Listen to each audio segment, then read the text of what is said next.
മലയാളികൾക്ക് ഇഷ്ടപ്പെട്ട ഒരു വിഭവമാണല്ലോ മീൻ മപ്പാസ്. അത് കോട്ടയം സ്റ്റൈലിൽ എങ്ങനെയാണ് ഉണ്ടാക്കുന്നതെന്ന് കാണിച്ചു തരാം. ഞാനൊരു കിലോ മീൻ ഇവിടെ എടുത്തിട്ടുണ്ട്. നമുക്കൊന്ന് മാരിനേറ്റ് ചെയ്ത് വെക്കാം. 2 ടീസ്പൂൺ കുരുമുളക് പൊടി, 2 ടീസ്പൂൺ മുളക് പൊടി, 1 ടീസ്പൂൺ മഞ്ഞൾപ്പൊടി, ആവശ്യത്തിന് ഉപ്പ്, നാരങ്ങ നീര്, വെളിച്ചെണ്ണയിൽ കുഴച്ച് നമ്മൾ മീൻ വരട്ടി വെക്കും.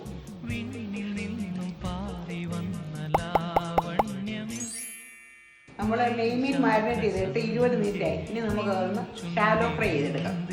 കുറച്ച് കരിവേപ്പില ഇട്ടിട്ട് ഈ മീൻ പെറുകി ഇതിലേക്ക് വയ്ക്കാം.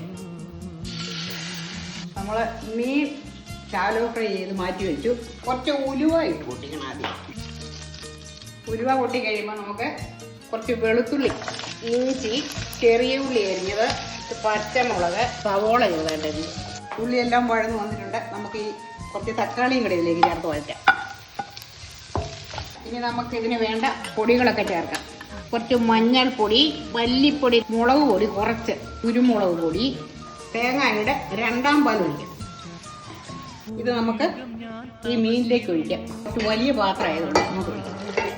ഇനി ഒന്ന് ചുറ്റിക്കുക. അരിഞ്ഞു വെച്ചിരിക്കുന്ന തക്കാളിക്ക് ഇതിൻ്റെ മുകളിലേക്ക് ഇടാം. അവസാനമായിട്ട് ശകലം പെരുംജീരകപ്പൊടി ഇടുക. 1 പാൽ ഒഴിക്കുക, കട്ടിപ്പാൽ, 2 കരിവേപ്പിലയും കൂടെ. നമ്മുടെ മീൻ മപ്പാസ് ഇവിടെ റെഡി ആയിട്ടുണ്ട്. എല്ലാവരും ഇതൊന്ന് ട്രൈ ചെയ്ത് നോക്കണം. നിങ്ങളുടെ അഭിപ്രായങ്ങൾ കമന്റിലൂടെ അറിയിക്കണേ.